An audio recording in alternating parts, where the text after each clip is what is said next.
गढ़ में आज से धान खरीदी शुरू हो रही है। सभी उपार्जन केंद्रों में तैयारियां पूरी हो चुकी हैं। बता दें कि सूरजपुर जिले से धान खरीदी की शुरुआत होगी, जहां खाद्य मंत्री दयालदास बघेल इसका शुभारंभ करेंगे और सीएम विष्णुदेव साय ने किसानों के लिए बेहतर सुविधाओं के निर्देश जारी कर दिए हैं।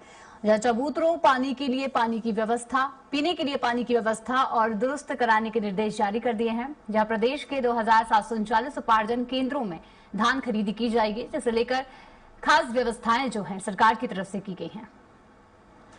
धान खरीदी ड्यूटी पर नहीं लौटने वाले 17 समिति प्रबंधकों को राज्य शासन ने तत्काल प्रभाव से बर्खास्त कर दिया है। नोटिस मिलने के बाद भी काम पर न लौटने के कारण उनके खिलाफ ये सख्त कार्रवाई की गई है। तो वही पैक्स कर्मचारी संघ और कंप्यूटर ऑपरेटर संघ अपनी 4 सूत्रीय मांगों को लेकर अनिश्चितकालीन हड़ताल पर हैं, जिसके चलते केंद्रों में कामकाज प्रभावित हो रहे हैं। और इसके बीच प्रदेश के 2739 केंद्रों में धान खरीदी की प्रक्रिया शुरू हो गई है। सरकार ने खरीदी व्यवस्थाओं को सुचारू रखने के लिए वैकल्पिक व्यवस्थाएं भी सक्रिय कर दी हैं। तो बता दें कि धान खरीदी ड्यूटी में तैनात नहीं होने पर एक बड़ी कार्रवाई की गई है, जहां 17 समिति प्रबंधक को बर्खास्त कर दिया गया है। धान खरीदी ड्यूटी से गैर हाजिर रहने पर एक बड़ी कार्रवाई की गई है।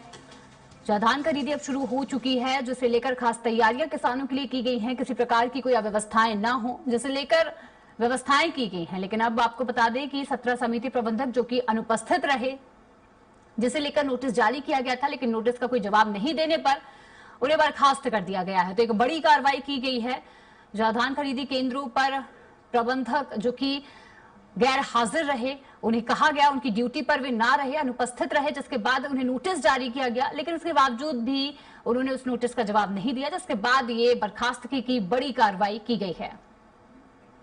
चलिए और अधिक जानकारी लेंगे, हमारे साथ दिलीप साहू जुड़ चुके हैं।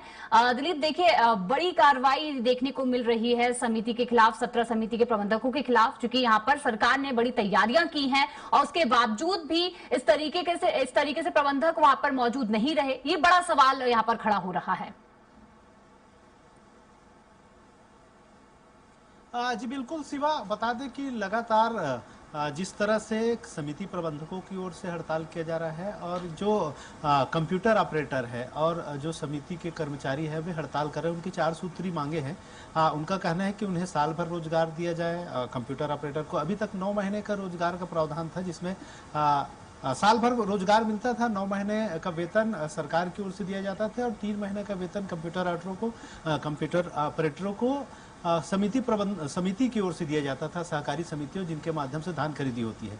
लेकिन सरकार ने इसमें परिवर्तन कर दिया, जिसमें 6 महीने का ही वेतन देने का प्रावधान किया है। इसके बाद से समितियों ने हाथ खड़ा कर दिया है कि वे 6 महीने का वेतन नहीं दे पाएंगे, वे 3 महीने के ही देते रहते। ऐसे में फिर कंप्यूटर ऑपरेटर और दूसरे जो सहकारी समिति के जो कर्मचारी हैं वो बेरोजगार हो जाएंगे।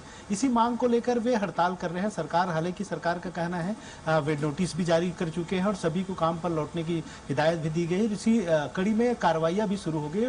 जो समिति प्रबंधक, अभी तक 17 समिति प्रबंधक जो काम पर नहीं लौटे थे, उन्हें बर्खास्त भी कर दिया गया है और सरकार की ओर से यह सुनिश्चित किया गया है कि धान खरीदी निश्चित समय पर शुरू हो। इसके लिए सभी जगह पर दूसरे जो विभागों के कर्मचारी है, चाहे कृषि विभाग के कर्मचारी हो या फिर अन्य दूसरे विभागों के कर्मचारी हैं, उन्हें धान खरीदी के लिए लगाया गया है, ताकि धान खरीदी की जो व्यवस्था है सुचारू रूप से चल सके। और आज से पूरे प्रदेश के 2739 के खरीदी केंद्रों में इसकी शुरुआत हो चुकी है। सरकार समर्थन मूल्य पर धान खरीदी कर रही है। छत्तीसगढ़ में 3100 रुपया प्रति क्विंटल की दर से धान खरीदी की जा रही है। पिछले साल भी इसी दर से धान खरीदी की थी सरकार ने। हालांकि एमएसपी जो दरें तय की गई है सेंट्रल गवर्नमेंट की ओर से, वो काफी कम है, महज 2380 और 2400 रुपए के आसपास ही प्रति क्विंटल। फिर भी सरकार यहाँ 700 रुपया अधिक किसानों को दे रही है प्रति क्विंटल। और इसकी जो राशि है, अतिरिक्त जो अंतर की राशि है, उसे पूरी खरीदी के बाद एक मुश्त उनके खाते में डाला जाता है।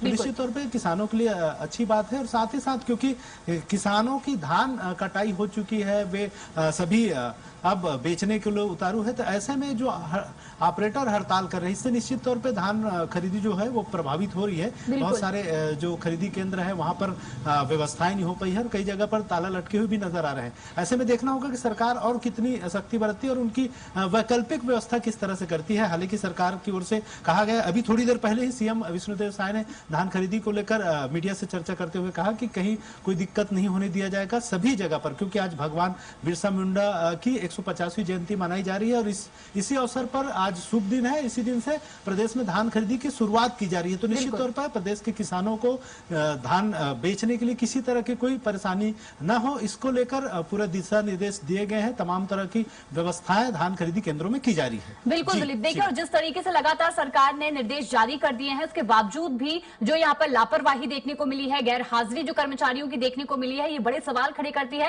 हालांकि बड़ा सवाल ये भी है कि नोटिस जारी करने के बावजूद भी यहाँ पर कर्मचारी वापस नहीं लौटे। तो अब देखना होगा कि आगे और क्या सख्त कार्रवाई इनके खिलाफ हो सकती है। फिलहाल तमाम जानकारी के लिए आपका धन्यवाद।